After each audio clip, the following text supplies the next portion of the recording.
Welcome back again, everybody, to a special New Year's Eve recording of this one. This will drop and be our first episode of the new year, 2023. That's hard to believe. Kind of feel sick coming off my tongue to say that. It sounds weird to me. This is off topic already, but it sounds weird to me to say 2023, like being used to like the 80s and the 90s growing up. But I was just thinking because my parents are here, like how even more weird it has to be to them and their generation. Just weird to have that be a day. But anyway, hi, everybody. I'm Cody, and I'm here with Brett and Joe today, and we are taking a look at a recent movie that has come out both in theaters for a week and also on Netflix. We'll get to that in just a second here. So we took a week off last week proper with the holidays coming up here around Christmas time, and we had a half so episode. Justin's episode doesn't count? We had a half episode by Justin, is just what I was going to say. But in general, what have you guys been up to recently? Got 2 weeks off here. What have you been doing? Nothing much new on my end. That's a wrap, everybody. All right. I've been Bye. the last time I was playing like Warzone. I've been doing a lot because that was when I was in in isolation for COVID. Oh yeah. So I was playing a lot of games and stuff at that point. But yeah, and now everything's back to normal. It's less games and less shows altogether. But yeah, in that respect, it kind of is boo. You got over COVID. That's good then. Yeah, I've been feeling pretty good. Yeah, I've been playing just a little bit more Warzone. A lot of that Marvel Snap game when I'm just sitting on the couch. And my wife is addicted to Riverdale, which I can't say that that's a show for me. So yeah, I have to say we watched a couple seasons of it, and it's terrible. But if you like enjoyable trash, it's fun. That's what I was just gonna say. It's like super trashy and terrible, but like it's if you don't have anything better to do, you could find worse ways to spend some time. I feel like that seems about accurate. Yeah. Yeah. But yeah, that's nothing really much new going on here at the moment. Nice. I was just telling the guys before we started recording, I've been spending a lot of time recently playing The Witcher 3, which I feel like I've mentioned before on this podcast. It's one of my favorite games, and they just released a quote unquote next gen update for it, which improves the graphics and adds some different like quality of life features. And so I'd say definitely check that out if you have a console or PC that's capable of it. Otherwise, not a whole lot. We've been watching Wednesday, which I feel like everybody has been watching over the past month or so, which is the Netflix series that's based on Wednesday Addams. I didn't see Tuesday, so I didn't start it. Oh, it's fun. I think you might like it, Cody. It's kind of like a whodunit mystery kind of thing. There's like a central mystery at the core of the series. Okay. It's directed by Tim Burton, which is interesting because I have not been a fan of his in quite some time. And it's nice to see him kind of pivoting away from all the terrible Disney remakes. And like this actually feels like a kind of properly spooky, dark, more mature direction for him.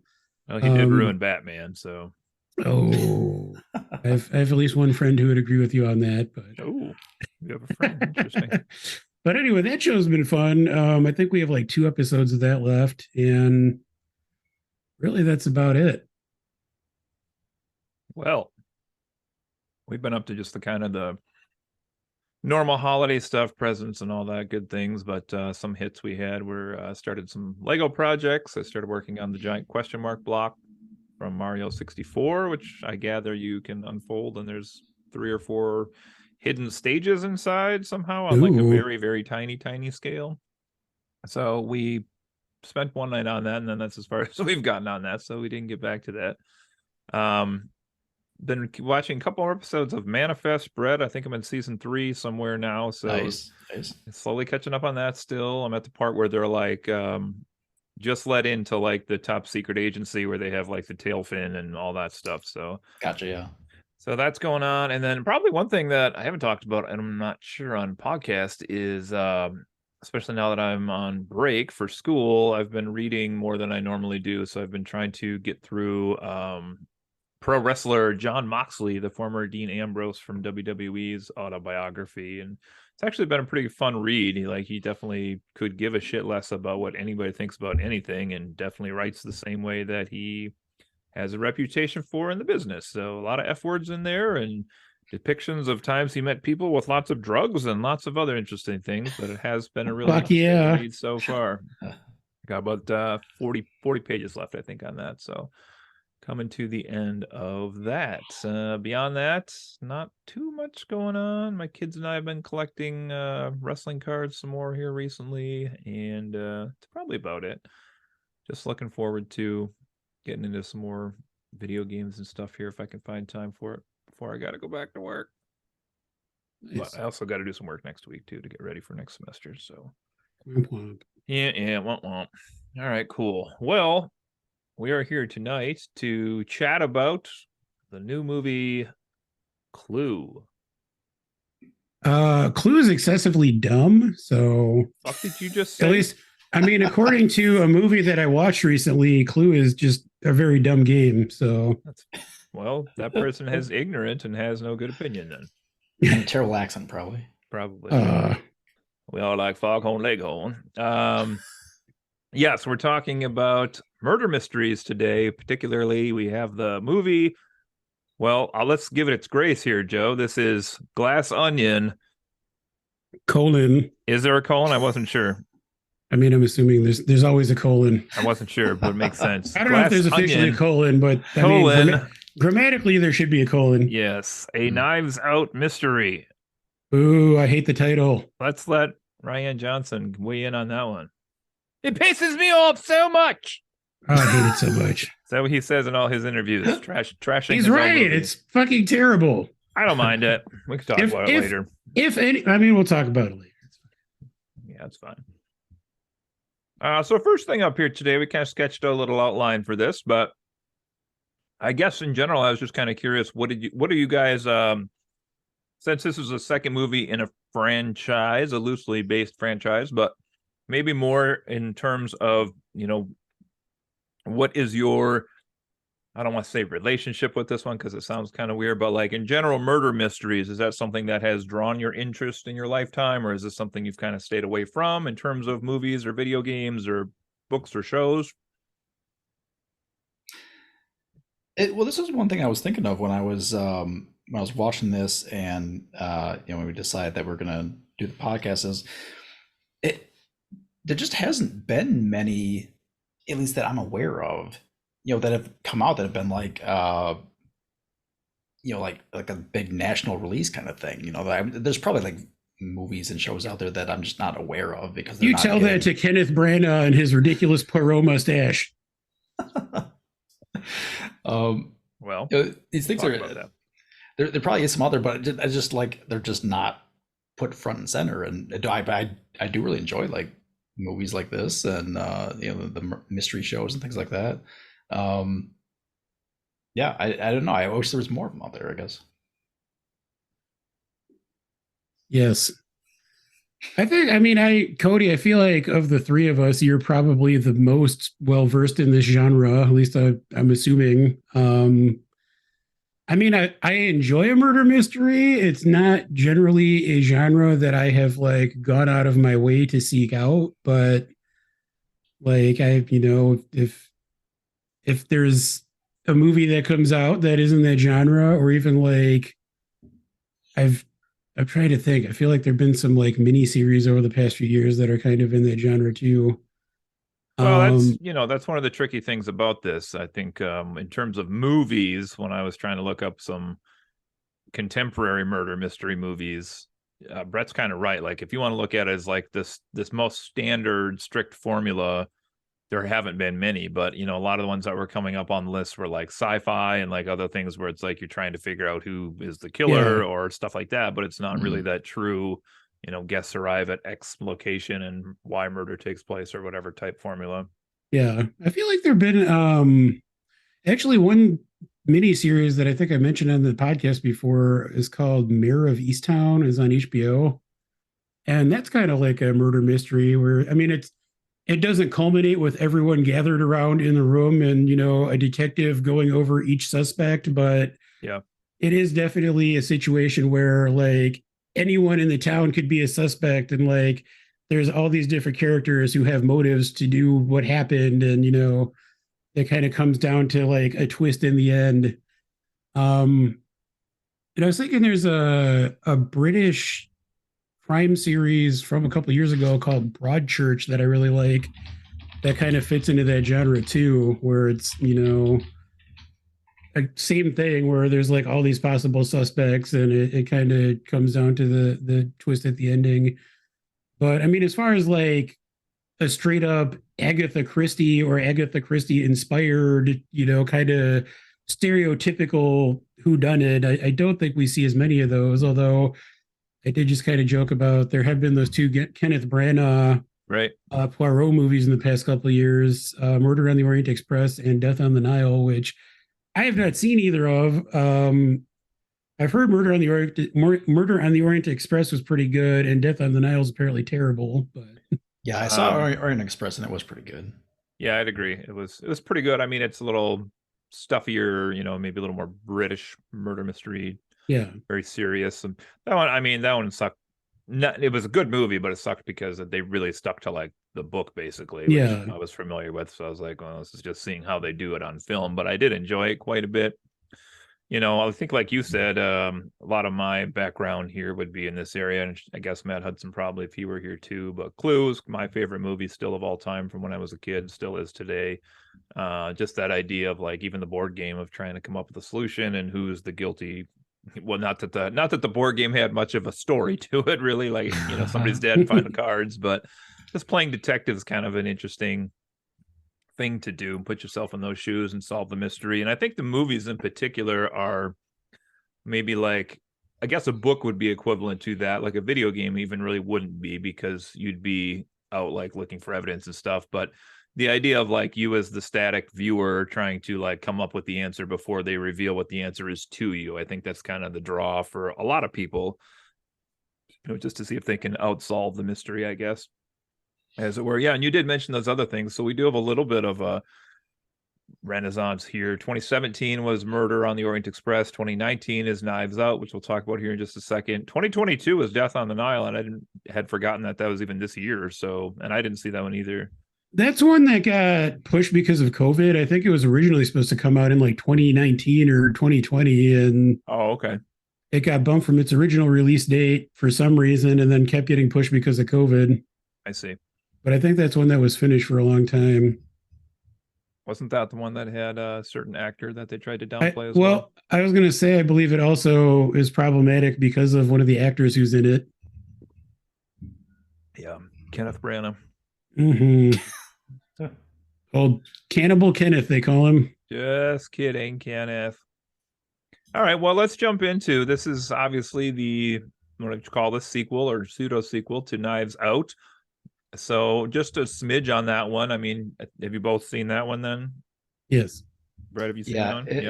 It's been a while. I actually don't remember a lot about it, Okay. but I do remember I enjoyed it quite a bit. So, I mean, just some general impressions on that one. How'd you guys like that one? You don't necessarily have to throw a number on that on the spot here, but what were some of the things you liked about it, or maybe didn't like about it? I don't know. I mean, I love that movie. I saw it in the theater opening weekend, and I own it on 4K Blu-ray. I'm a big fan of Rian Johnson in general. I don't think he's made a bad movie to date, which is going to be hotly debated by some other people in this podcast. But I think he's a great writer. I think he has a deep love for cinema, which shows in most of his work, including in Knives Out and Glass Onion. He's obviously inspired by a lot of classic work. I mean, the first Knives Out, I thought was a lot of fun. It was funny. It was an interesting twist on the murder mystery genre, just the way the story unfolds in that movie. I don't want to give any spoilers for anyone who hasn't seen it, but I mean, I think everyone should see it. Like, I think it's a movie that would probably appeal to a pretty wide audience. Yeah. I mean, the cast is fantastic. Like, every single member of the cast in the movie is great. Obviously, it introduces us to Daniel Craig as Benoit Blanc, who is this like Southern fried detective, and it's possibly the best performance of Daniel Craig's career. Since Star Wars. I mean, I know you said we don't have to put a number on it, but I'm going to throw it out there. I would probably give the original Knives Out a 9 out of 10. I think it's pretty close to being a perfect movie for me. Fair enough. Nice. Yeah, like I said, I don't remember a lot of the plot of the movie. I just remember that I enjoyed it. I, from what I do remember, it seemed to be kind of in the same vein as what Glass Onion was, is that there was, you know, some twists and you know, like the things you kind of would expect from it was, yeah, I mean, like you said, it was just like, it was what you wish a murder mystery should be, at least in my mind. So yeah, I if I had to throw a number out, I'd probably think at least like 8. I remember it was good. Yeah, this one will always stand out to me because we had gone to Karen's work's Christmas party, and it got done at like, I don't even know, 10:30 or 11 o'clock or something, and we were right next to a theater, and we already had a babysitter, and I was like, we gotta just go see Knives Out because it's right there, and we already got the babysitter. So we went into the movie, and like it started at like 11:30 or something obnoxiously late, and she made it through the opening credits and was done. She slept through the entire movie, and I didn't even bother to wake her up. So I watched it all by myself in the theater. It was fantastic. But yeah, it was great. It was fun. There were times in this one where I thought maybe for the sake of comedy, they had people overact a little bit too far. I'm not going to single out particular actresses here on this one because it's not about this one, but good twists and turns in this one. Like a couple people said, it's just really fun. And then that detective of just Benoit Blanc was really fun to have introduced here in this one. This one really fit the, like, I don't know, like, you know, because I'll talk about this a little bit later on, but you know, this was like over if this guy dies, who gets his inheritance and da da da da da. And so there's the mystery of what happens. Not a spoiler, he dies in the movie, but figuring out how that happened is really the whole crux of the movie. So Well, I mean, again, trying to avoid spoilers, what I really like about the first one, especially, is that it is very much the like stereotypical Agatha Christie structure. You know, everyone gathers in the drawing room. yeah. But there's a twist that occurs like partway through the movie that changes, like it's just a twist on the formula. Like it doesn't really end up being exactly what you would expect the setup to be. Yeah. I mean, I would say that Glass Onion also attempts to kind of twist things in a different manner, which we could talk about in a little bit here.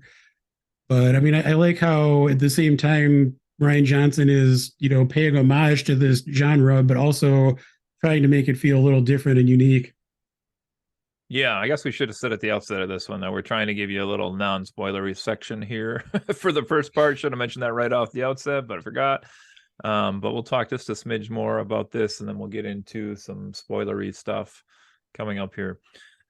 Okay, so this was announced that there was a second movie in the franchise that was going to come out, and there was, you know, like, for me, it felt like forever because I had also probably labeled that first one like a 9 out of 10, waiting for the sequel to come out. And I didn't even know the format for a while. And then we kind of saw lots of interesting news that came up in here, such as the fact that Netflix is who purchased the rights to the movies, part 2 and part 3, for the kind of interesting gamble here, $469 million for the rights for these 2 movies that they put in the theater for 1 week and made $15 million off of. It makes no goddamn sense. So I don't follow it. It's not just that it made $15 million.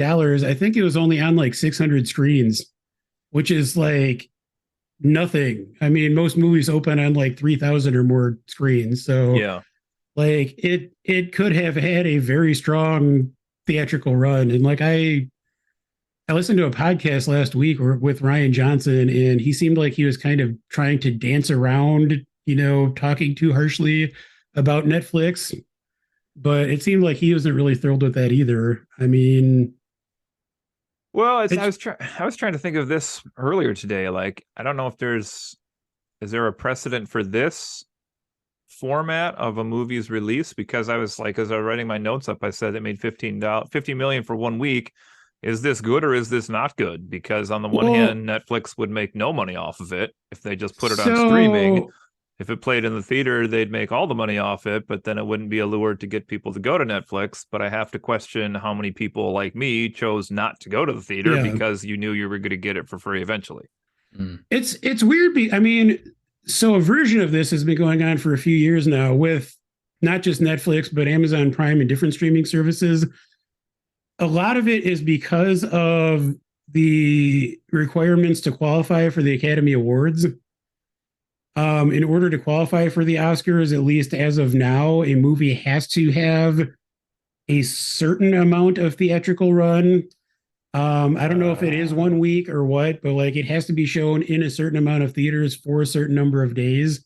So that's why the unique thing about Knives Out though is that it got a wider release than those usually do. It was still a pretty limited release. Like I said, I think it was only like 600 theaters, but it got shown in like some AMC theaters and some like bigger chains that a lot of those other streaming movies had not been shown in. Like in the past, they've really had just very tiny theatrical runs just so they could qualify for the Oscars. And this is like a bigger one than that. But it's like, I mean, the thing I don't understand is I don't think anyone is signing up for Netflix so they can watch Glass Onion. Like everyone who's going to have, like everyone has Netflix at this point. Right. It's not like it's going to be a huge selling point that way. And like, even if they wanted to, still put it on Netflix on December 23rd, I feel like they could have had it in theaters for a couple weeks in the middle there and made more money off of it. Like more people would have gone to see it and paid to see it. So I really don't know what the downside for Netflix would have been like in it, giving it more of a theatrical run. It just doesn't make sense to me. Yeah, that's especially true because we went to go see Avatar this like a few days ago, and when we were there, I was like, "What else is in the theater against Avatar? Jack shit!" Like it was like There's a new leftover. Puss in Boots movie. There's Puss in Boots and leftover Black Panther, and I was like, Oh, Jesus, anything that came out right now would be making some money. yeah. Hmm. Yeah, it's just crazy. So I mean, I don't know what they're thinking there. I mean, I would have gone to see it in the theater, honestly. But I'm at a point where like if I'm going to see something in the theater, I'm not going opening weekend. Like I'm hoping that it's going to be a little more sparsely attended in subsequent weeks, just because I'm still a little nervous being around people. So, yeah, I mean, it would be interesting if there was like an alternate universe where we could see what it would have done, but I'm honestly just glad that the deal got made. I'm glad they threw a bunch of money at Rian Johnson to make this and the third movie, so can't complain too much. Yeah. Well, hit on that note for a second. We talked about at the beginning. Does it matter that this is labeled a Knives Out mystery? Is that like I know it pisses him off? Like, I hate it so much. As the viewer, do you care or? It's just not a good title. Here's my thing. It doesn't need a subtitle. If anything, make it Glass Onion : a Benoit Blanc mystery.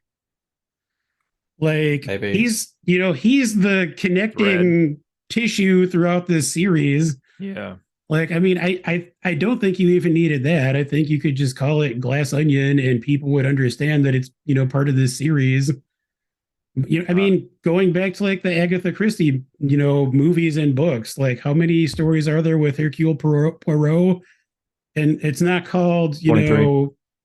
Well, there you go. It's 23. But it's not Murder on the Orient Express : a whatever, or Death on the Nile : a Murder on the Orient Express mystery.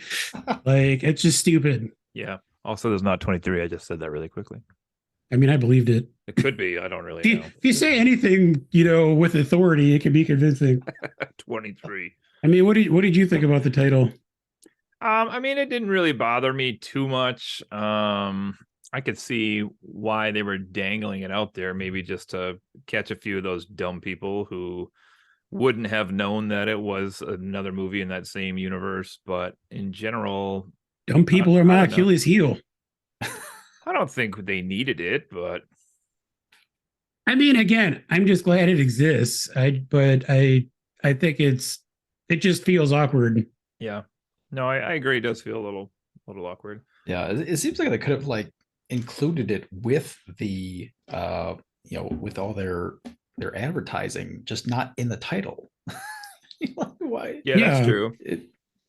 I mean, you could even like Uh, in the trailer have like a quick flashback to Benoit Blanc and Knives Out or something, just so people make the connection.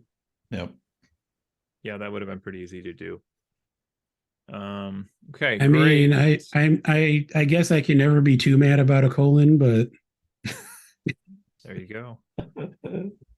So this is, I was just checking here. It's already been nominated for 2 Golden Globes, Best Picture being one of them, and Best Actor for Daniel Craig being the other, and was selected, not just nominated, but was actually selected already as one of the top 10 films of the year by the National Board of Review for 2022. So that's some high accolades for something that A, came out at the very end of the year, and B, is kind of this little genre piece that, like, I read an article earlier. It said Rian Johnson kind of dusted off the grave and pulled murder mysteries back into the public consciousness. Yeah. So, I mean, Rian Johnson is kind of a critical darling. Like all of the film people love him, so it's not surprising that this movie's gotten all that attention. I mean, I feel like literally almost every person I know has watched this movie over the past week. Yeah, it's great timing. I mean, they did a smart job of releasing it when they did. I almost forgot about it. Break. Yeah, right. So, it's like everybody's home for the holidays, so yeah, exactly. Throw a movie on. Before we get to the spoilery section here, just a couple last thoughts, and that would be like, what were some of the things you guys had hoped maybe that this movie would have, either based off the first movie or kind of your own continuation of the story for Benoit Blanc or anything like that, or plot wise? Is there anything you were hoping that they were going to do for this one? Like hoping that didn't happen? No, just in general, or just like thoughts you had about the movie going into it. I guess let's like put it that way. Expectations, or like for me, I'll give you 2 of mine. One was that I hoped it wasn't going to be exactly the same thing where like,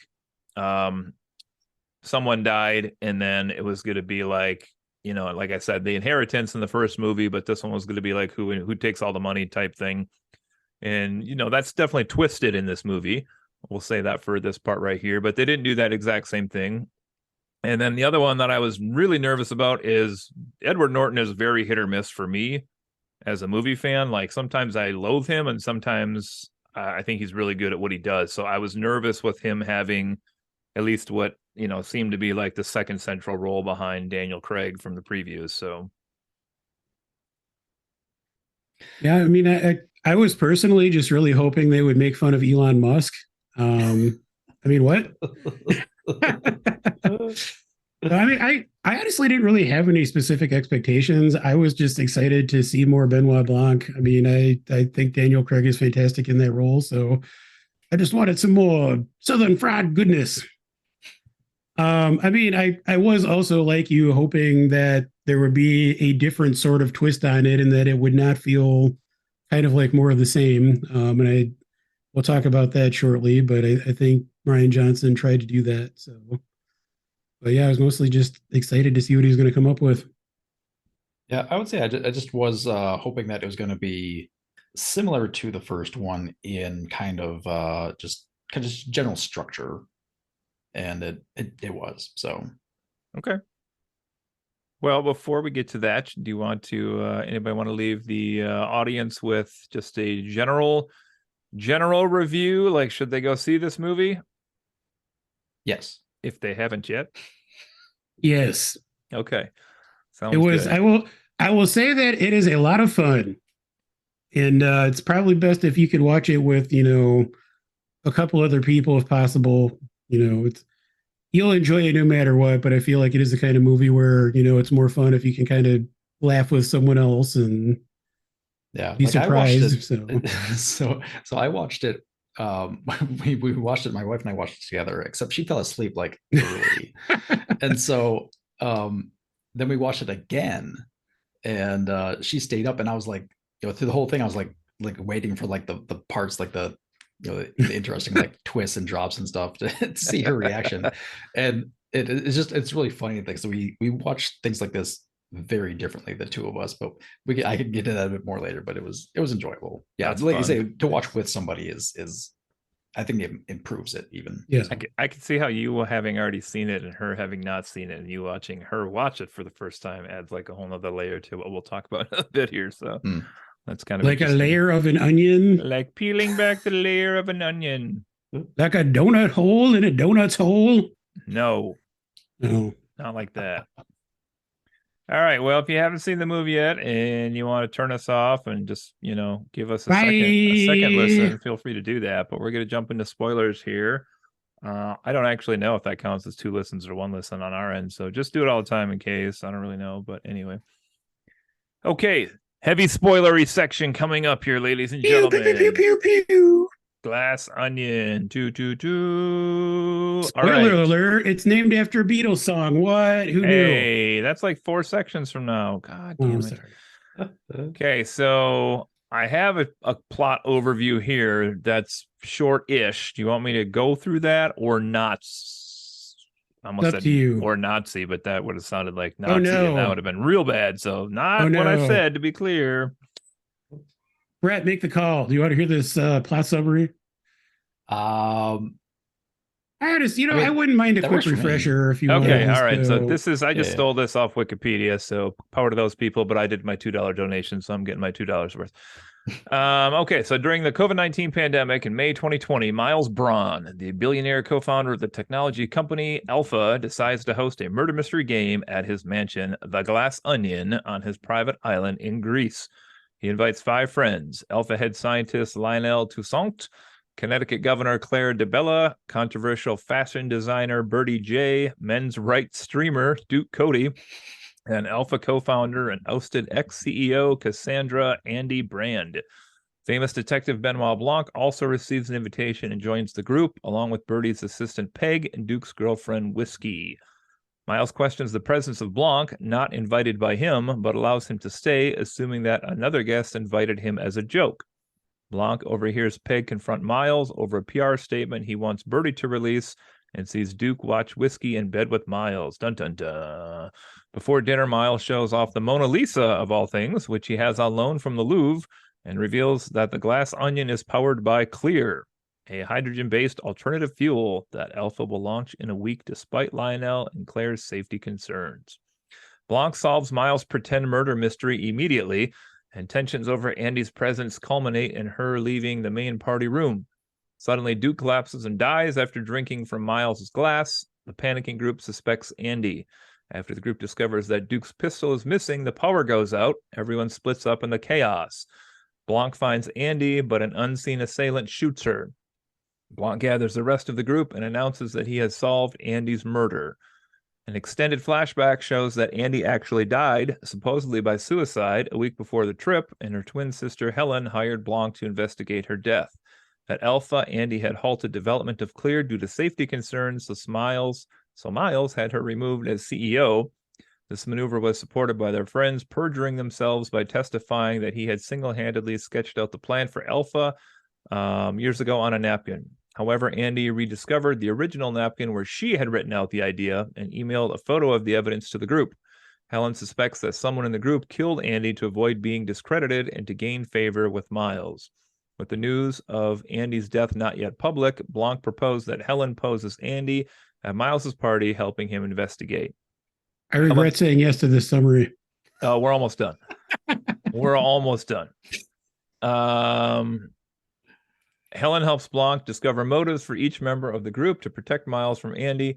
Lionel and Claire have already staked their reputations on Clear. Miles is financially rescuing Bertie from the fallout of employing child labor, and Duke is using Whiskey to seduce Miles in exchange for a role at Alpha News. Helen also discovers that all 4 other guests visited Andy's home on the day of her death, because of course they did. Helen disrupts the party so she can search for the guest rooms for Andy's napkin. When she is shot, Andy's journal in her jacket stops the bullet. but Blanc tells the other guests that she was killed, creating an opportunity for her to finish the search in Miles's office. Blanc reveals his deduction that Miles was responsible for both murders. Miles killed Andy after learning she had the napkin, but Duke saw Miles' car leaving her house. When news of Andy's death was finally released online during the party, Duke realized that Miles was responsible and attempted to blackmail him in order to get on Alpha News. This prompted Miles to poison him, exploiting his allergy to pineapple, and to snatch Duke's pistol with which he would shoot Helen. Helen locates Andy's original napkin in Miles' office, and her true identity and survival is revealed to the group. However, Miles burns the napkin, eliminating the evidence against him. In cathartic anger, Helen begins to destroy Miles' glass sculptures, with Miles' friends joining in, culminating in Helen lighting a bonfire and throwing a sample of clear into it, setting off an explosion that destroys the glass onion and the Mona Lisa. Realizing the painting's destruction will reveal that clear is dangerous, ruining Miles, the group decides to testify against him for his crimes. Helen and Blanc sit on the beach as they watch the police arrive. Whew. My word. Come on, Rian Johnson. I didn't need that long to get through that. Could tell that story in like 5 minutes. You did. You forgot the most important part. Oh, God. Or maybe you didn't because I spaced out there. Just the fact that we learned that Benoit Blanc is a gay man and that his boyfriend is Hugh Grant. Oh, that was not in there. I didn't think that was noteworthy, Joe, because anybody can love anybody they want in my eyes. But I mean, I agree. But Hugh Grant if that is seems amazing. particularly special to you, then that's cool. See how I turned that around and everything? Yeah. Anyway. I see how you did that. Okay, so any points on, let's see, plot, or I have just cast performances, or kind of have some sections for me that said what worked and what didn't work. So what do you want to chat on first here?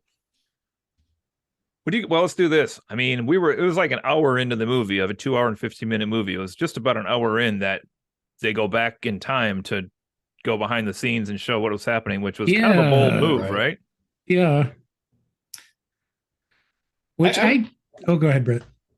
Well, I was going to say, just like the length of the like how long it took the plot to kind of develop is probably the only thing I really have on here that's a negative for this movie for me is that it does take over an hour to really get into the mystery. Which, I mean, most of the movie, I mean, leading up to that part is enjoyable. There's lots of fun stuff, and you know, it's still good up to that point. But it's like, is this going to be a mystery at any point here? And then, you know, then that's great from that point on. But I kind of agree. I didn't mind that it took a while to get to that, but I felt like things kind of slowed down for a while before that. Like the first, I don't know how long, like this movie starts hilarious. Like it kind of comes out firing on all cylinders, and there's a lot of fun stuff that happens. And then there was a point near the middle, like before this twist was revealed, where I was starting to feel like it was slowing down a little bit. And then, I mean, I felt like it picked up again after that, but it did feel a little bit long there. I was going to say, I feel like I had the twist almost spoiled for me in a non-spoiler review, because I read a review that was talking about how great Janelle Monáe is in the movie. And up to that point, she barely does anything in the movie. So I'm like, there has to be something involving her. Yeah, I guess that's very possible. Yeah, no, I mean, so again, kind of formulaic murder mystery here, but we kind of get into, here's the characters, here's how they're tied to this millionaire dude or billionaire or whatever he is in this, and then like what are their motives they could possibly have for this guy, and you know, why is the detective there? And there's some kind of intrigue that starts this all off. And then I'll be honest, I did not see like Dave Bautista's death coming right when it happened. I was like, oh, okay, that's not what I expected to have happen in this movie, but there's that. I did like that. I mean, you kind of already said this, but I like that the central mystery is not what you expect it to be. And like, I feel like it did manage to twist things in a different way than Knives Out did. I see what you did there. Twist. Yes. Twist the knife. That was totally intentional. Good. Good. Well, I don't know if I can chat much more about that right there, but I mean, just I guess we could go. What do I want to talk about here? Let's talk about the characters, maybe. Maybe we can look at that and then kind of go back through that way. So Blanc in this one, is he the same character as he was in the first one for the most part? I think so. I mean, I feel like we get a little bit more depth from him, but I feel like he's more of a central figure in this one, maybe than in the first one. So I feel like in the first one, Marta, who's Anna de Armas's character, is really like the main protagonist. And in this one, it feels like it is more kind of centered on Blanc. Yeah, I definitely agree. Maybe not a ton. I mean, in that first half of the movie, but then certainly when they go back and reveal what's actually happening, then like his role in particular, grows Well, exponentially. he is our point of view character for like the first half of the movie. That's true. Like he's really the one that we're following, and we see his kind of private conversations with different characters. Yeah, it's an interesting movie too because especially in that second half goes through and like kind of goes behind the scenes or shows different angles of things that are happening. Maybe it's a better way to put that. Like, even the moments where like we had spent with those other characters in the first half of the movie now is like not that, you know what I mean? It didn't really turn out to be that moment that we thought we were having with those characters. Either because we have Blanc in there or Janelle Monáe's character Helen kind of. Yeah, which I did. I really like that structure because I mean, there were a couple of things in there where, like, when they first played out, I thought it seemed a little weird. Mm-hmm. And then when they go back through and explain it, like, there's even the part where Blanc says that part of his plan is going to be to, like, really lay on the Southern fried, business. And there was a scene, I forget exactly what happened, but I was thinking, like, it seems like he's kind of playing it up a little bit. And it turns out that was part of the plan. Or like we see, like for a split second, there's a shot of Janelle Monáe's character like from afar where it looks like she stumbles a little bit. And like when I first saw that, I was like, did she stumble? Like, is that a thing? And then we later find out that it's because she's drunk because she doesn't normally drink and she's getting hammered on hard kombucha. Which Jared Leto's kombucha, which I thought was hilarious. Yeah. But yeah, I mean, I like those little touches, how like, there were these things where you might notice that something seems a little off and then, they kind of explain it later and it pays off a little bit. Yeah, rewatching it a second time was enjoyable that way. And like I was saying, so I watched the first time and my wife fell asleep like kind of right before it started really getting into the mystery part. Okay. And then we watched it again and she stayed awake and watched everything. It's just funny because like I'll watch things and it I just kind of like sit back and just kind of absorb it and just let it wash over me and just whatever. And like she had everything like figured out like before it happened. Like the big moment that I was waiting for was when Andy / Helen, like we find out she's not dead. And I was like waiting and she's like, I already had that figured out because Blanc said just leave the body there, and that was like so out of character for him. It's like, damn, you're a lot better than this last time. Yeah, he was fantastic in this movie again. I mean, it's just another instance of him kind of, I don't know, going from. It's weird that he was both James Bond and this character is just a weird. Did either of you guys ever see Logan Lucky? Mm-mm. I don't think so. So I feel like he was kind of playing a proto Benoit Blanc in that. It's basically like a redneck heist movie, which it stars Daniel Craig, Channing Tatum, and what's his face? Yes. Who plays Ben Solo? I can't think of his name. Adam Driver. Oh. But the plot of the movie is that they're robbing a NASCAR race. Oh. But Daniel Craig plays a Southern character in that as well. That's a fun movie too. I mean, if you see it streaming anywhere, but yeah, I mean, I agree that, I mean, like I said before, I think this is like Daniel. I mean, I love him as James Bond, but I think Benoit Blanc is my favorite performance of his, and I would keep watching these movies, however many they want to make, mostly just to see that performance. It's pretty dang fun. It is. I was nervous about Edward Norton. Acting wise, I was also nervous watching this about Edward Norton. And then I feel like maybe the ending saved his acting a little bit to show me that he was supposed to be the way he was in some of those scenes also. Yeah, it does kind of make sense at the end. His made up words. There were a couple of those I caught. Not all of the ones for sure me too. they showed, but there were a couple I was like, wait, what is that word? Yeah, that's not. I mean, I generally think Ed Norton's a pretty good actor. I mean, I guess I could see you having mixed feelings about him, but I feel like he is more good than bad. I thought he was good in this movie. I mean, as I kind of hinted at before, it feels like this character is inspired by Elon Musk, which I loved because I fucking hate Elon Musk. Yeah. So I thought it was hilarious how they're kind of just skewering the like idiot billionaire. I've seen a lot of other people who kind of have been having that same idea of that's kind of who it was supposed to be. I mean, it feels like it has to be like just, the kind of blowhard billionaire who didn't actually do anything to earn his fortune. He just kind of like stole ideas from other people. Like it feels like all signs point to Musk. Yeah. Yeah, it's got to be some kind of commentary there. I think I saw one thing, I think, with Johnson that said, like, remembering the movie's timeline of when Pandemic was out and they didn't release it and he was done with it, and that, like, Musk wasn't as in the news as he is today in the news, so it wasn't necessarily, a direct today 2022 commentary on him, but I mean, he's always been has to be a douche.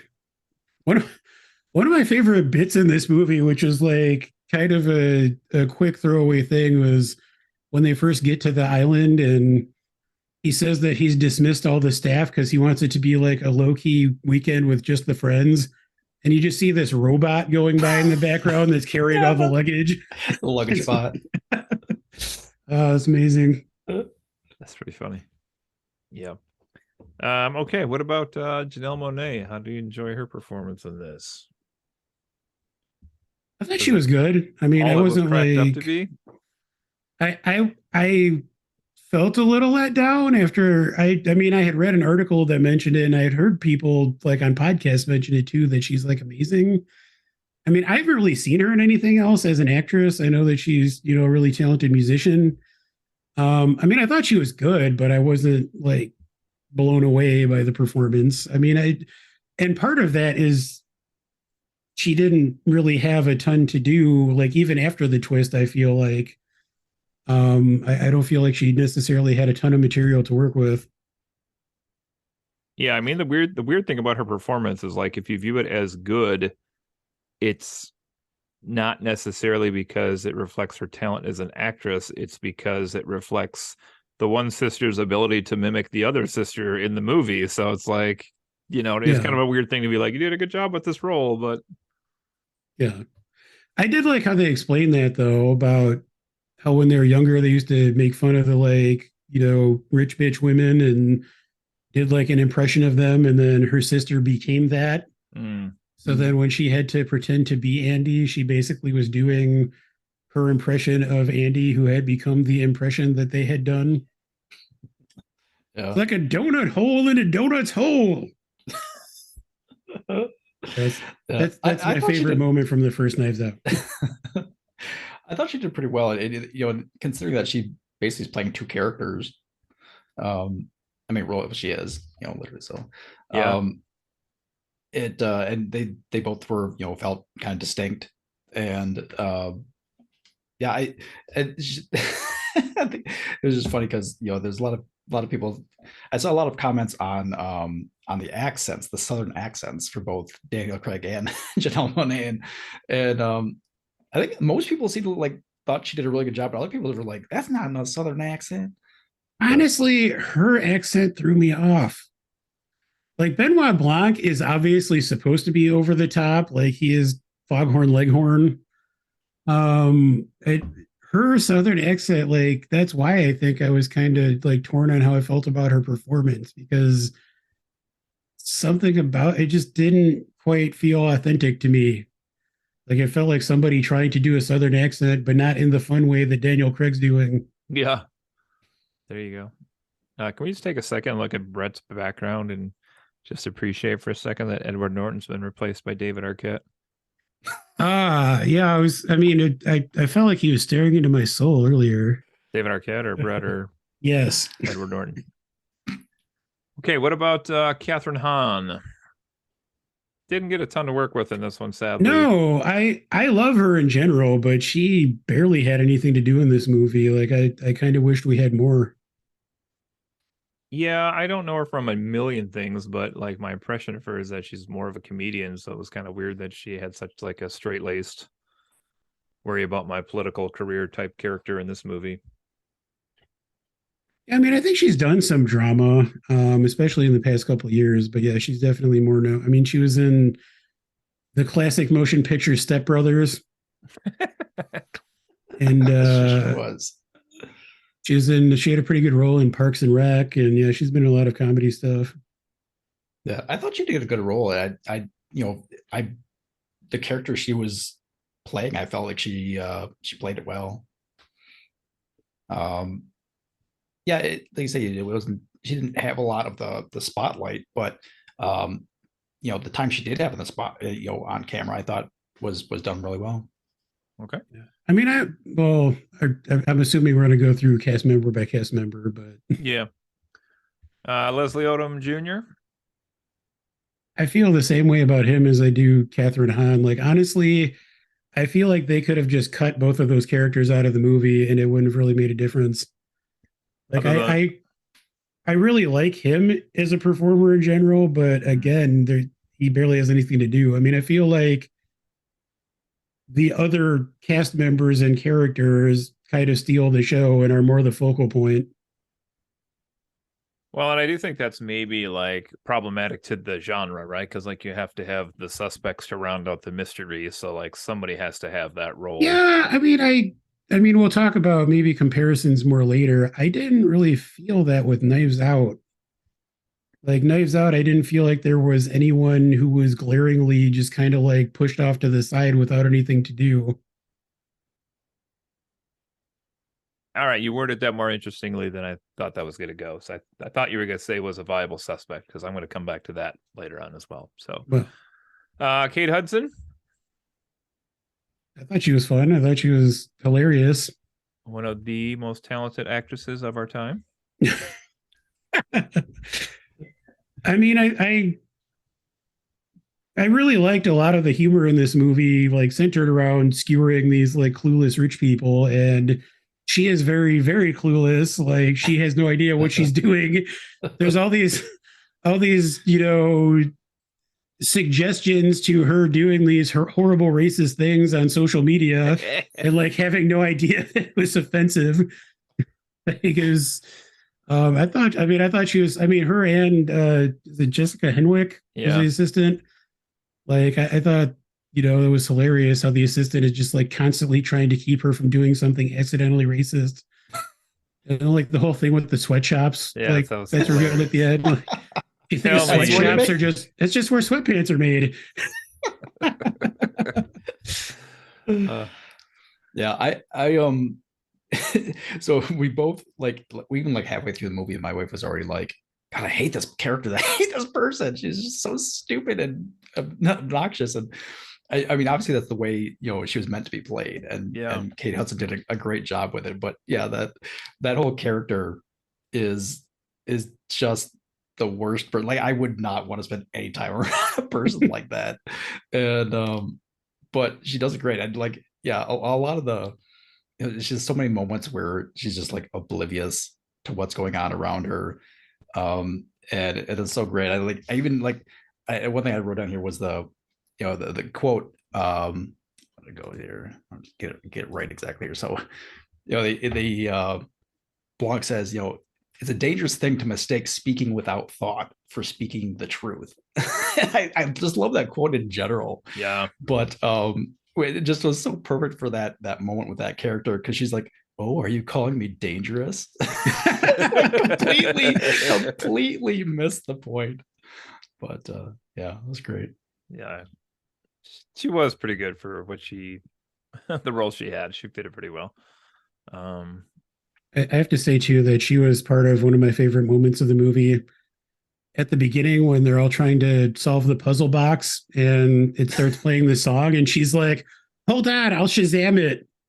And then Yo-Yo Ma just appears from off camera with like a slice of pizza and names the piece of classical music. It's like, I love that it's that kind of movie where like Yo-Yo Ma is just at this woman's party because she's rich. Yeah. We want to talk about the cameos. Yeah, I got them coming up here a little bit. Sorry to jump ahead. No, you're fine because some of this is just that. So, who else is in the cast?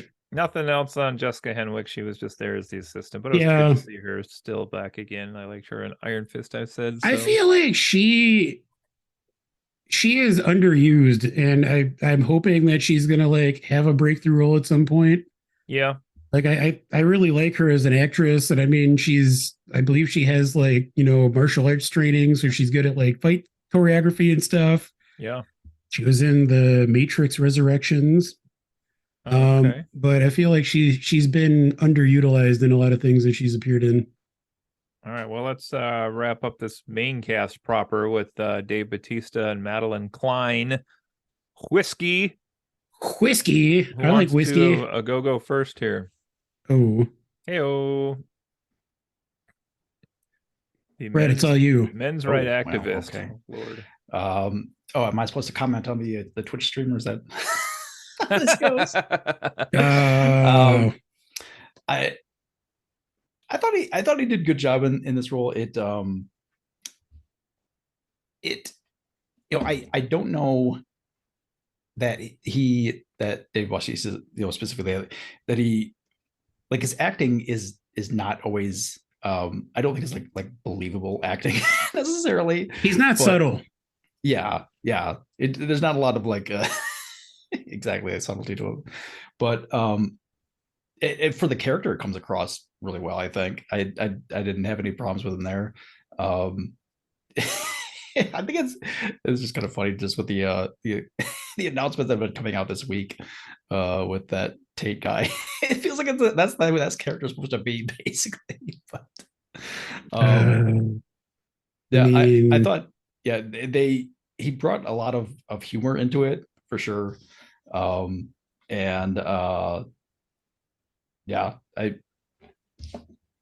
guess that's all I got. Yeah, I thought he was a lot of fun. I've read a couple people saying that he's like a Joe Rogan type, which I guess maybe, but I don't know. I mean, I hate Joe Rogan, but I mean, I thought he was hilarious. I thought he was, great in this character, but the character is definitely not subtle.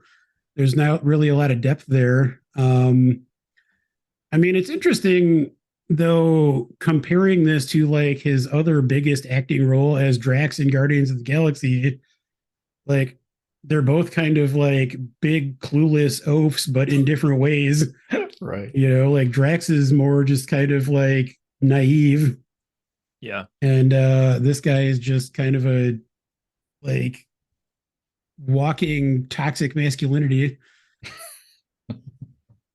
Yeah, I thought he's pretty good in this. And this is, if you think about what he has managed to already pull off as a career as an ex-wrestler, I mean, it's pretty impressive. I saw one article praise him and say he was the best of the ex-wrestlers in Hollywood. Absolutely not. No. John Cena all the way. So other people, not the way I would have gone, but maybe John Cena or The Rock would have a problem with that comment, but I don't know. I mean, The Rock basically plays the same character almost every single time. And this guy, his performance was funny. He had some good moments in it. There was one point though, this could have just been me seeing things that weren't there, but the scene where he was in the first half of the movie and then the second half when they were showing the flip sides of everybody, when he was watching Whiskey with Miles on the bed there, where like he seemed like his character was like hurt because she was up there, and like it seemed like a really believable moment, like to me as the audience, that like he knew what was going on. Obviously, spoilers here abounding, but like this was all part of their plots and like it was whatever. But he seemed like he was emotionally invested and hurt in that. Like what I'm saying, I guess, is that was like a layer of depth I didn't know he had. So maybe he does have a bigger career on the horizon yet. I don't know. It's kind of interesting though. I know at one point he said he was going to quit acting because the first like 4 or 5 roles he had were all like the clueless buffoon, big, strong, overly oafy guy. And he's like, if I don't get more variety, then this is not for me. I'm just not going to keep playing the same one. So, but he has kind of like made a little career out of it. I haven't seen Dune yet, but he's in that also, right? Yeah. I don't feel like he does a whole lot in that besides be a big guy, but okay. I mean, it's a good that movie's great. Like you should watch it. I just got it for Karen for Christmas, so we'll definitely be watching that sometime soon. I mean, and then, John Cena is still way better, but John Cena, it's just so hard to see on the screen. I see what you did there. I hate to open this up, but did anybody have any thoughts on whiskey? Joe, any? I had some thoughts. I don't know if I can share them on this podcast without getting canceled. Oh, yeah. No, I mean, she also didn't have a lot to do in the movie, but like, I mean, she's a very attractive woman, but I thought she also like her acting was, good for playing that role. Like they could have found someone who was super attractive, but also just like had no acting skills whatsoever. And I feel like she did pretty well. Yeah. It's fun that they, they flip that character around, like halfway through, and you think that's what she's one thing, and then it's like, it's just actually not. So that was well done. Yeah. That's true too. Yeah. I mean, she has kind of a breakdown moment. She also has a spear gun moment. Like, I thought. Yeah. I mean, again, I mean, she's not going to win any Oscars, but I thought she did pretty well. All right. And then I know there's the random dude on the island, which maybe we can cover in the cameo section. Daryl, justice for Daryl. Daryl with an O. A little further down. Daryl. One other actress I have to shout out to is one of my favorite people in the movie that wasn't listed here on the main cast list that I saw, but Jackie Hoffman, who played Batista's mom from that opening part where he was trying to open the puzzle box, which was essentially Wolowitz's mom from Big Bang Theory if she had his intelligence as well. It's just like, it's the Fibonacci code. That was great. That part cracked me up big time. I was laughing so hard at that. That was good. All right. Well, let's just talk in general then. So I just have the next section here, which is, what worked for you in the movie, what didn't work for you in the movie. Benoit Blanc. Okay. That's all I got. Yeah, I felt like the general setup was really pretty good. I really enjoyed that there was a lot of humor, especially early on, to kind of get you kind of hooked into it. It wasn't just like dry information leading up. It was like this fun bit at the start. I all around, I felt like the cast was really well done. Like the casting was good, and the acting was good for the characters. Yeah, there's a lot in here that I enjoyed about it. I think it definitely had enough twists, to make it a ride and not just a mystery movie. You definitely go through moments of, you get something happens and you're like, oh, that, whoa, okay, that I didn't see that coming. Although my wife did, but we'll just leave that. She's just better than everyone. Yeah, she's just better than yeah, I guess there are a lot of twists in the movie now that I think about it. I already mentioned, but one thing I really enjoyed about this one is just that it did take some different paths than the first movie. And I know Joe maybe is talking more from like how the movie was set up, but for me, just like the plot of, again, it wasn't like an inheritance they were fighting over. I liked that. It was kind of a twist, I guess, that you expect Miles is going to be the one maybe that kicks the bucket at the beginning or middle of the point in the movie, and that's not the case, with somebody else dying as well. And then Brett, I actually liked the location also.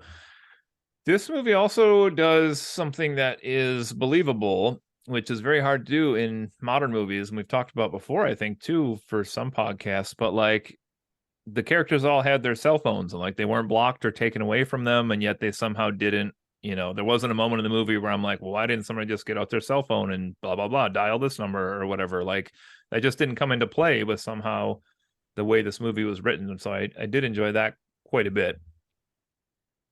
See, I'll let somebody else jump in. Any other positives we liked about this? I like the movie overall. I mean, again, we keep talking about the humor. I thought the writing was really sharp. I agree with what Brett said. I like the entire cast. I think, everyone was well cast in the movie. I liked the skewering of rich people and specifically kind of Elon Musk. I also, Cody, I'm sure you probably have some issues with this, but I thought it was hilarious that Benoit Blanc's Achilles heel is stupidity. He has like a blind spot for things that are just like so super dumb, including the game Clue. I mean, it makes sense. But I thought it was like, it's an interesting concept and also hilarious that he's like so smart and such a great detective that he just can't see something that's like that an idiot does, like, because it's just so stupid he wouldn't even think that it's a possibility. Yeah, it took him so long to figure it out because it was so dumb. He also can't play Among Us. Oh yeah, that's true. Speaking of cameos, yeah, the final film appearances of both Dame Angela Lansbury and Stephen Sondheim. I did write that down here. Yeah, is that part of the mystery? Are they actually still alive? And this was just all ooh, marketing? Oh no, interesting. Everyone in this movie is slowly dying. Ooh, that could be fun, but sad. What a twist. Benoit's costumes in the movie, fantastic. Oh yeah, he's a sharp dressed man. His swimsuit and the like sailor outfit, he had all kinds of fun stuff. I feel like all the costuming in the movie was pretty great. Yeah, that's true. Don't disagree. It felt like all of the costumes felt like they reflected the character that they were being worn by very well. Yeah, for sure. This is where I'm going to probably take some heat from Joe, but I liked that all of the characters in the cast in this one were actually true threats to possibly be the answer to the mystery, unlike in Knives Out, where they didn't have children as suspects or bumbling buffoons who I didn't think could actually pull off the crime. I mean, you don't think buffoons can pull off crimes? Not baboons. This isn't Murders in the Rue Morgue. Baboons. No, buffoons, not bassoons. Studio. All right, let's move on. And possibly one of my favorite moments of the movie when Blanc, of course, solved his murder mystery in like 30 seconds. And then later they threw Gillian Flynn under the bus for that one too. And he's like, "Oh, I had Gillian Flynn write that murder mystery." Loved all that. All right. Any of the positives, or should we go to what didn't work for everybody? This is neither positive or negative. Am I the only one who was waiting for someone to get like an arm or something crushed by the security thing on the Mona Lisa that they just kept showing slamming shut repeatedly? Right. I have that down in my negatives. Like at some point I was like, stop having the fucking thing slide up and down. Like it's annoying at this point. Chekhov's display case. It was, yeah, I thought something else was going to happen with that. Yeah, me too. Maybe that was part of like they're trying to like amp up the tension or something. Yeah, by doing that, because there was that one scene where it was like really just like going and like it really did just ramp up the tension. But I mean, I liked what ended up happening with the Mona Lisa. Like it was, I appreciated where they went with the plot there, how that ends up presumably destroying Ed Norton's character, but I did really think something else was going to happen with that case. I think it's funny that they thought the Mona Lisa being destroyed was going to stop billionaire industrialists from killing the earth. Joke's on you. No, it's not. Well, an acceptable loss. I also honestly feel like that would have just been covered up. Like they would just put a replica in the Louvre and like no one ever knows about it. Like Right, yeah. I don't think the Louvre would publicly acknowledge that they let this billionaire just borrow the Mona Lisa for however long. I half expected like the Mona Lisa to start burning and like dogs playing poker to come up from underneath it or something, but that didn't happen in this movie. Let's yeah, I honestly like I kept expecting it to turn out that was a replica, like yeah, that he thought was the real thing or something because he's such an idiot. Yeah, or they just faked it the whole time. Yeah. Other things I have here for things I wish would have worked a little better. All right, this isn't really, I guess, criticism, but again, I was just really surprised that it was like 55 minutes into the movie before they like rewound time and went back and did it again. I thought that was a pretty ballsy choice to have half your movie be like the recap of what was really happening behind the scenes. My last one, at least here, is I'm kind of curious. I really expected, and I was wrong, but I really expected at the end of the movie or somewhere near maybe like 20 minutes from the end of the movie, I expected to find out that Andy and Helen were the same person and she had been playing Blanc this whole time, because I thought that actually would have been a more interesting twist than what actually turned out to be the case of the girl pretending to be her sister. But that didn't happen. But I was kind of curious if it would have made the movie different, like she had not died and came back and took revenge and then went to him as like the sister and was like, oh, my sister died, Yeah, my wife and I had the same thought at the end as well, that would have been a really interesting like final twist that was Annie the whole time and not Helen. That didn't occur to me. That's basically all I have for things that like could have been improved on. I mean, anybody else have anything else? My one real criticism with the movie is that no, I didn't care about any of the characters. And I think that is why, spoiler alert, I like the first Knives Out more than this movie. In the first Knives Out, we have the character of Marta, played by Ana de Armas, and we spend most of the movie with her. She is this sympathetic character. We get to know her. We get to see her relationship with Christopher Plummer's character, who's murdered. We get to see her interactions with the rest of the family. Like, she is the main character of the movie to a large extent. Mm-hmm. And because of that, we care about what happens to her. Like, we feel for her. We want her to come out okay and, hopefully win over this family. And I mean, in general, I feel like Knives Out is a much more intimate movie because it's all mostly set in this smaller mansion, but it's all about this one family. And like, I feel like that's why I didn't feel like there were any like unnecessary characters in Knives Out, because even the peripheral characters are all members of this family and you just kind of understand how families work. So there is no one where it's like, why isn't there more of that person? Like, it all just kind of works better for me. But especially with regards to like the Marta character, like, I thought Ana de Armas was great in that movie. And there just isn't really anyone. I feel like Janelle Monáe, Andy / is it Helen? Yeah. Like, they're trying to put her kind of in that position, but she's not in the movie as much and doesn't have as much to do. And especially because of the twist where we find out that she's not who we thought she was the whole time. Right. There's not much for us as an audience to kind of latch onto with that character and really be invested in.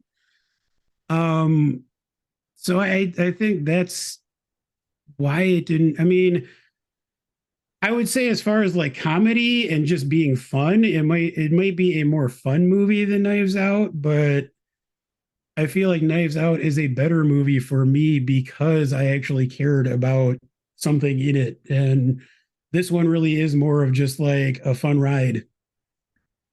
One of the things, I love the first one so much. One of the things that always has bothered me about the way the plot is written in the first movie is when the old lady's character like sees Chris Evans' character and like basically says "you, Hugh," and like it's how they hear the word that like hinges on like, oh, I thought that was hilarious. He didn't say that's just like she didn't say it was you. She said it was Hugh. Right? She didn't say it was Hugh. That was Hugh. I was like, come on. But other than that, yeah, it's pretty fantastic. I mean, well, you said it's like lazy 1950s writing. I feel like that was Rian Johnson like having fun. Like he did that on purpose. Yeah, you're right. I agree.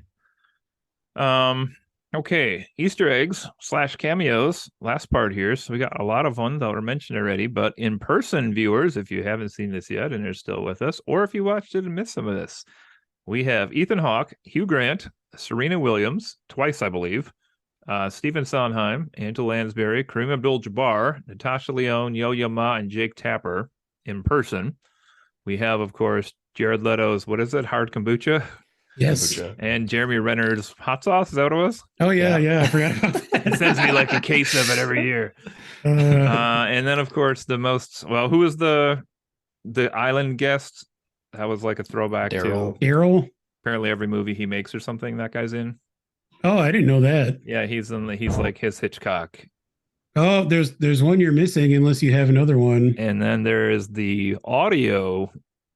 Unless there's the hourly dong. The hourly dong. Some might call him the dong. The dong, who's also in all of Rian Johnson's movies. Joseph Gordon-Levitt plays the clock, which is hilarious. So that's a nice little thing in there as well. I just love that it's the hourly dong. It's like so annoyingly loud too. And then other little tiny things they had in there. We have the Beatles, Joe mentioned already, as reference to the title of the movie. And then isn't it also when they come on the beach, he was like, that was like Paul's guitar or somebody? Yeah, so when they come on the beach, he's playing Blackbird, which is a Beatles song, and Kate Hudson's character said something about it. He's like, yeah, it's the guitar Paul wrote it on. And then he just like throws it.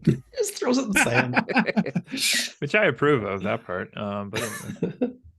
Other things here, the deliberate mask choices, I guess, in the movie was mentioned on a few websites. How like Kate Hudson's character has a mask on, but like that was hilarious. Yeah, that was amazing. Yeah, Blanc is so cool, you know.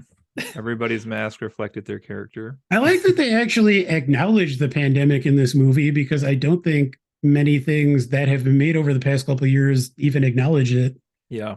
But I also love the fact where Ethan Hawke just like sprays that stuff in their throats and he's like, you're good. You don't have to wear a mask. Good. Like they never explain what it is, but it's like, of course, billionaires have a way to just not get sick. Yeah. That's a good point. Now I missed this one and I have to go back and rewatch this because this affects me. I didn't see the scene where Blanc is in the bathtub. Apparently he has a copy of Kane's Jawbone next to him. No. That's funny. I read this and we'll have to do a little dive into Kane's Jawbone sometime. And I was too busy looking at his fez. We got a deadline of tomorrow. P.S. Brett, we gotta get our guesses in on that. God. Oh boy. I have no guesses at all to submit, so that's not no. And then the book Gravity's Rainbow is another fun one on here, where I think like Blanc walked up on Ana de Armas's character in the first movie and she grabs a copy of Gravity's Rainbow and he's like, nobody would really read a copy of Gravity's Rainbow. And then in this episode, when they're in the gym and Serena Williams is like, ready to do this workout, she's reading the book, like waiting for them to start the workout. Hilarious. I was like, that's pretty funny too. Nice. So that's all I got. Anything else from anybody else here? I one thing I really enjoyed at the end was, you know, it as Benoit is kind of going through his you know, as he's describing, like, you know, revealing to everybody like what has going on here, what's happened. And you know, multiple times he brings up the idea of a glass onion being like multi-layered, and you keep peeling it, but you can clearly see what's at the center if you just look through it.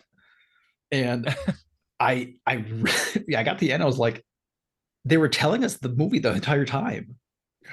and you get to the end and you're like, yeah, so, because you know, you if you look at it, you're like, well, clearly Miles is the one that killed Andy, because it was the biggest threat to her and him. And like, you know, you get to the end and that's exactly what happened. Like he did everything and like everybody else was just like there. And it it was like the clear answer, but you keep thinking, oh my, oh, it was something that was been over here, and this person did that. Nope, that was all just subterfuge. I was ashamed I didn't have that as the answer. Like by the time they got to clearly Yeah. telling who it was, I was like, son of a bitch. My best guess before that point was whiskey for some reason. Like she was trying to use Batista and also Miles to like advance her career, yada yada yada. And I thought it was going to be Daryl. what the Like, fuck just with yeah. that guy? Just totally out of left field. I seriously thought it was going to be Daryl. Dude just It shows certainly up. could have been. And he was mostly like smoking weed with Blanc at the one point. Is that what Yeah, he's doing in the one I scene think there? so. Yeah. Yep. Funny shit. Oh my god. Yeah, it's a great call on that. I did not solve it. So, but yeah, you're right. Like everything pointed to him. Like, how could I have thought it would have been anybody else to begin with? Oh well. See, now I want to go back and rewatch it because I bet it is really interesting to do that. Yeah. To rewatch it with knowing everything. I mean, Yeah, It's a good. donut hole in a donut's hole.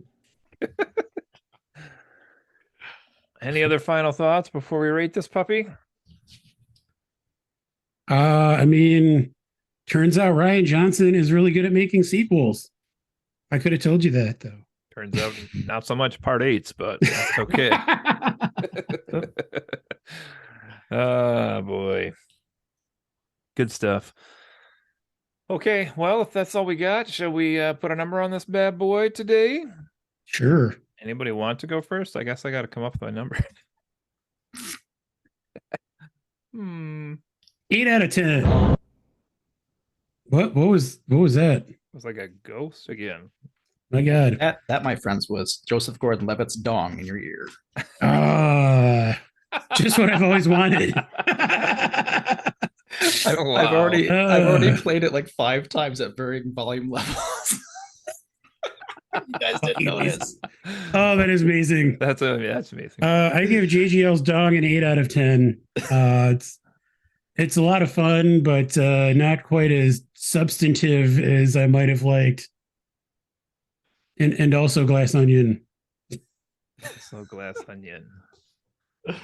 I would give this. I think overall it was great. Like I said before, it's everything that I wanted from a murder mystery type movie like this.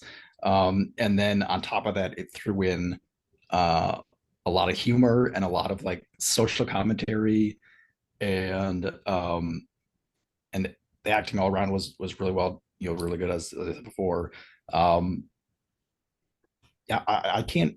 There's only like I saw a lot of people like I don't know. I mean, we've talked about this before, the other stuff like too, but just like people just picking things apart. And I think sometimes it's just because they want to be a person who like picks things apart, because I can't find a whole lot wrong with this movie. And I didn't go like looking around like reading negative things about it. But there's just very few things that I would pick out as like I can't find like major plot holes. Other than one thing I wrote down here was like, so like all these people like went to Andy's house, but they apparently live in different parts of the country and they all got there the same day. Like that was like within like an hour of each other. Yeah, that was like one thing that was like odd, but didn't think of that. I think just overall everything about this movie was enjoyable. I would give it 8.5 dongs out of 10. Oh goodness.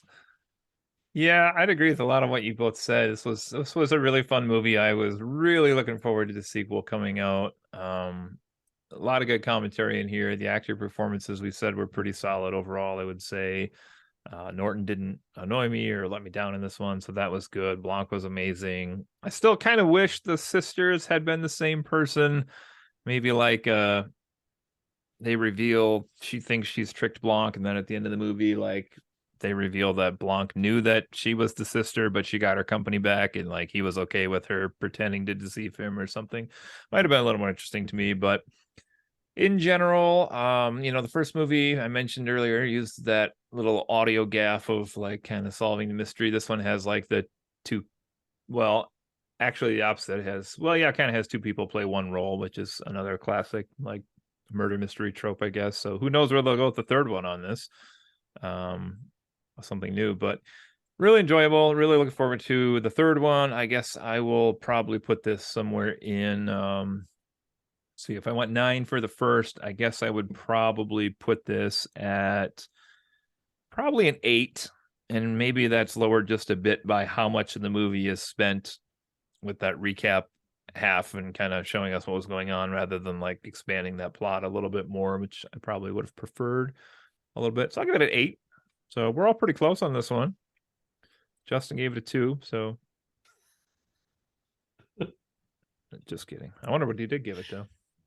That's a good question. I feel like you and I tend to agree on most things, Cody, which is weird and terrible, and I hate it, but maybe we need to watch more classic or crap things. I feel like that's where we may diverge. Roadhouse, man. I will do Roadhouse. I'll play guitar at the Roadhouse. There's a that's not nice. You know, he lost his eyeballs when he was a child to cancer. So did he? Yeah. Maybe when he sold his soul to the devil. Down at the crossroads. I've never watched Roadhouse. What? So there. It is legitimately one of my top 10 favorite movies of all time. Love that movie in there. That's gonna be a fun one then if we ever do that. Boy. I was just mentioning to some of our local friends down here that I still have never seen Shawshank Redemption. So I did not see that movie until like much later. Like I was in my late 20s or early 30s. And it was pretty good, but I don't think it deserves to be in the conversation for one of the greatest movies of all time, which it's consistently ranked as. It's No Green Mile, is that what you're saying? No, Roadhouse is what I'm saying. Wet the sponge. Right. I mean, my thing with Shawshank is that it's like upliftment porn. You know what I mean? It's like it exists to try to lift your spirits. Anyway, that's a discussion for another time. Well. Okay, I guess that wraps up Glass Onion, A Knives Out Mystery. Yeah, get that colon. So I guess we have to sing our theme song here. This will be the first one of the new year, so we really got to hit this one with the style of a murder mystery theme. So there's that. I guess just cue the gong, get it ready. For some reason, the Pink Panther theme just popped into my head. You can do it to that theme. That'd be fantastic. All right, everybody. We'll see you next time on Friends.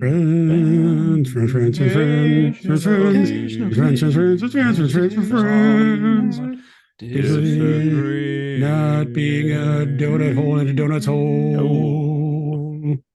Bye, everyone. Bye.